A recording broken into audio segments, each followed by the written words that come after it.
Oi, gente. Hoje é sexta-feira, dia de filosofia popular, e eu queria recomendar para vocês um episódio de Star Trek Next Generation. Claro que eu recomendo a série como um todo, é para mim uma das melhores séries de televisão de todos os tempos.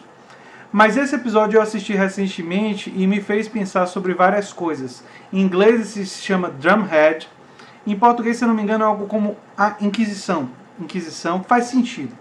Eu vou falar um pouquinho sobre o episódio e também um pouco sobre minhas próprias reflexões no contexto atual. Se você chegou agora, o canal é a Nova Máquina do Tempo. Eu sou André Teixeira Jacobina, aqui a gente fala de política, de ciência e de filosofia.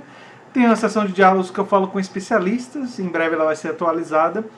E no Filosofia Popular, é o show de hoje, eu falo sobre política, ciência e filosofia dentro dos filmes, jogos, quadrinhos, livros e muito mais. Bem, esse episódio de Star Trek Next Generation.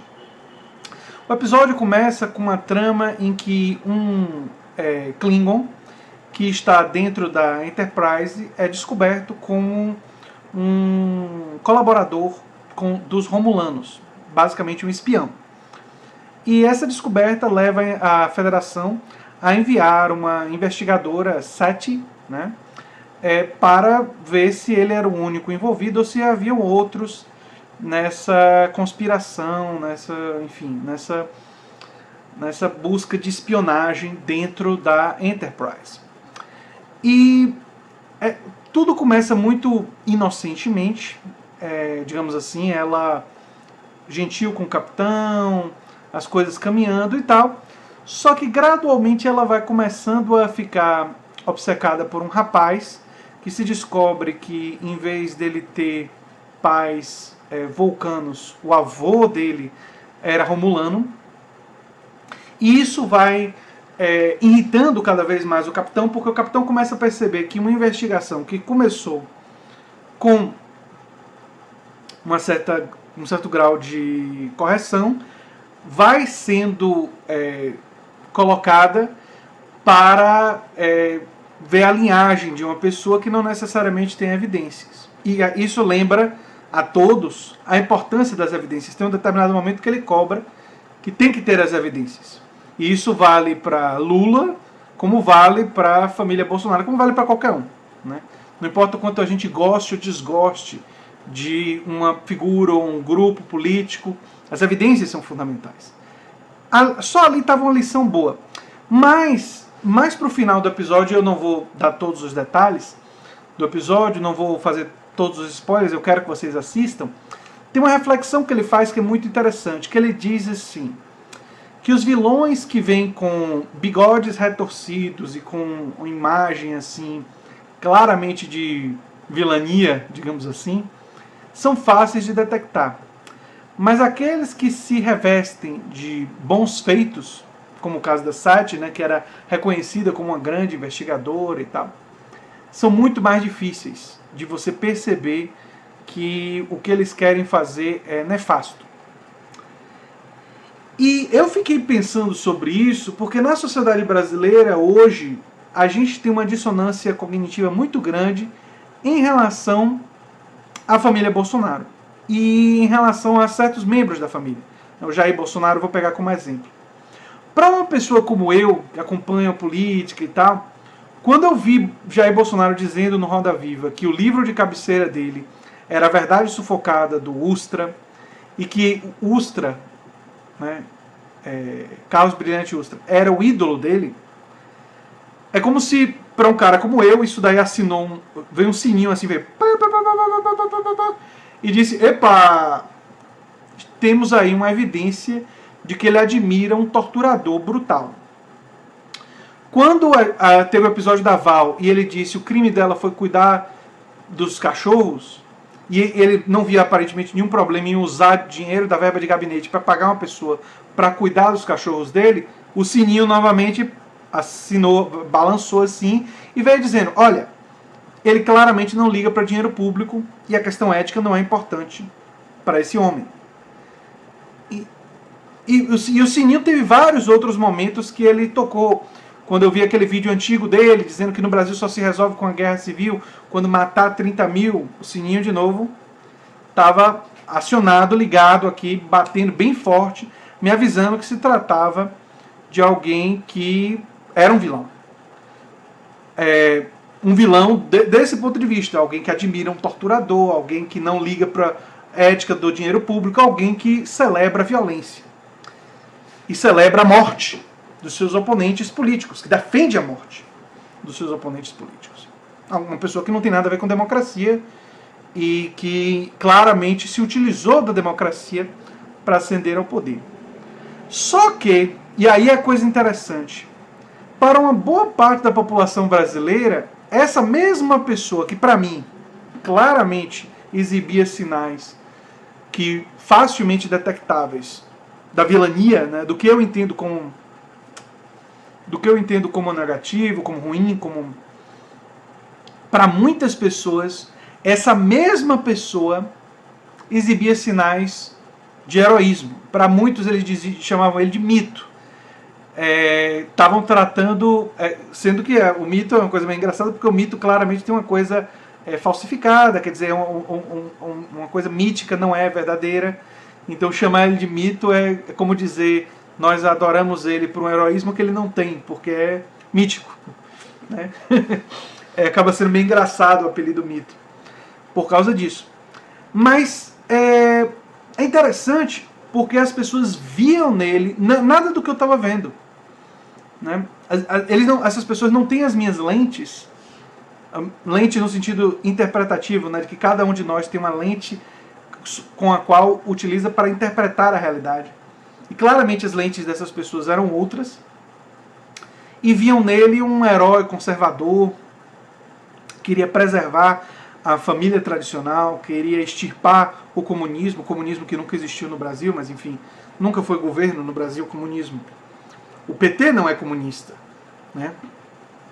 Até o PCdoB, que tem comunismo no nome, deixou de defender uma plataforma comunista. Em alguns momentos você poderia dizer que se aproxima com uma plataforma levemente social-democrata. Isso o PCdoB. Basta olhar os votos e as pautas e o que eles estão defendendo.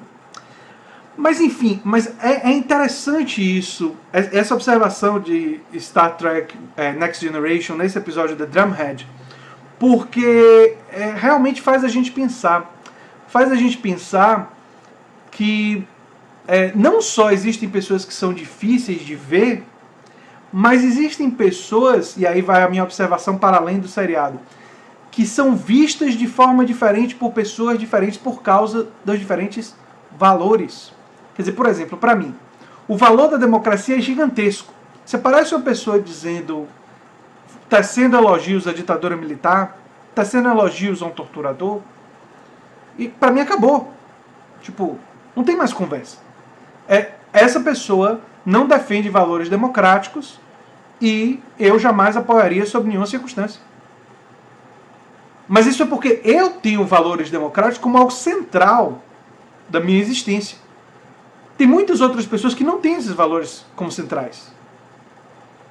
Não acho isso muito importante.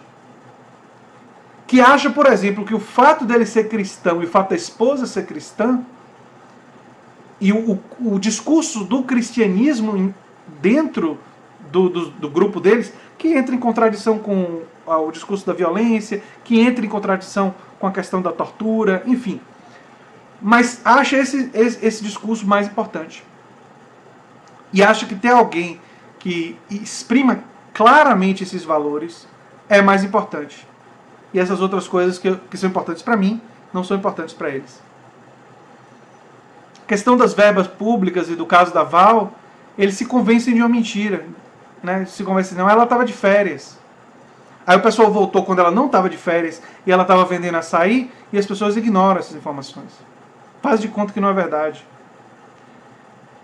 Quer dizer, a capacidade do ser humano de se autoiludir é tão extraordinária que mesmo depois de todas as evidências em relação ao Flávio Bolsonaro, e são muitas as evidências, tem gente que já abandonou o barco porque viu que é um barco furado, o pessoal que está lutando pela sobrevivência, o pessoal do MBL que já olhou assim e diz, epa, aqui se a gente ficar abraçado nisso aqui, a gente afunda junto.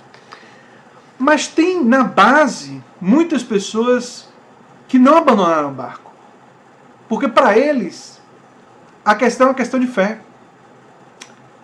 É uma questão de acreditar. E tem um personagem no episódio da Enterprise, o Wolf, o Klingon, que por ele ter um ódio muito grande dos Romulanos e por ele ter muito preconceito com os Romulanos aí vistos como ameaça externa, o comunismo, assim, não é? Ele acredita na Sati quase até o último momento. Ele vai com ela, ele vai defendendo a agenda dela, ele vai junto. Aí tem um determinado momento que ele vê o que ela é quando ela ataca ele. Porque ela lembra que o pai dele tinha sido condenado por colaborar com os Romulanos, o que a gente sabe que não é verdade, mas enfim, isso é esclarecido em um episódio anterior. Mas nem todo mundo ali sabe, e ela usa isso contra ele. Então só quando ela vai contra ele é que ele percebe. E isso me levou a uma reflexão. Esse momento do episódio do Star Trek Next Generation, de que muita gente só vai acordar quando for com eles. Quando a crueldade for com eles. Isso me leva a coisas como a Previdência. Se a reforma da Previdência for estilo chilena e machucar a classe trabalhadora, vai ter gente da classe trabalhadora, não todo mundo, que apoiou o governo Bolsonaro, que vai acordar. Então, muita coisa vai acontecer nos próximos anos se não tiver impeachment. Se tiver impeachment, aí a gente... Que é possível também, devido à ligação com os milicianos. Vamos ver o que vai acontecer aí. A gente não sabe. Tem muitas interrogações, não é? E eu não quero condenar ninguém antes de investigação. Eu tenho esse cuidado, embora o pessoal da direita não tenha esse cuidado com o pessoal da esquerda, nem com os youtubers de esquerda. A gente sabe como é que isso acontece. Mas é interessante isso, que... Não é? Vai ser muito curioso, porque a proporção que medidas foram sendo tomadas que tiverem impacto direto sobre uma determinada população, por exemplo, o endurecimento na questão da violência. Quando mais e mais gente começar a morrer nas favelas e a criminalidade não cair, porque, enfim, eu gostaria muito que caísse, mas todas as tentativas de guerra às drogas e todas as tentativas desse estilo até hoje não deram certo. Então a minha expectativa é baseada no que aconteceu antes. Isso não garante o futuro. É que nem em relação ao Sol. E David Hume famosamente disse: a gente não sabe que o Sol vai aparecer no dia seguinte. A gente tem uma forte expectativa baseada em todos os dias anteriores. Não é? Então o meu raciocínio é muito semelhante. Então, baseado em todas as experiências anteriores, a minha expectativa em relação à estratégia é muito baixa. Mas e quando ela começar a dar errado, como ela deve dar, baseado nas expectativas erradas, anteriores, isso significa que essa população, parte dela, é bom lembrar que é sempre parte, porque existe uma parte que reage diante dos eventos da realidade, mas tem uma outra parte que acha que o evento da realidade é um teste, é uma aprovação da própria fé. E aí não quer sair. Ao contrário, reage, vê aqueles que saíram como traidores. Olha para o pessoal que está abandonando o barco como gente que traiu. Gente que não se manteve fiel à fé. E eu acho que isso, do ponto de vista político, esse casamento entre política e adoração, política e mitificação, e aí mitificação é a palavra adequada em duplo, triplo sentido, né? É muito interessante para uma pessoa como eu, que sou historiador, estudioso de ciência política, estudioso, enfim, utilizei a sociologia reflexiva, que é uma teoria social do Pierre Bourdieu, muito interessante para compreender aquilo que não está no plano inteiramente consciente, mas aquilo do que é não consciente. Então, para uma pessoa como eu, isso é interessante do ponto de vista acadêmico.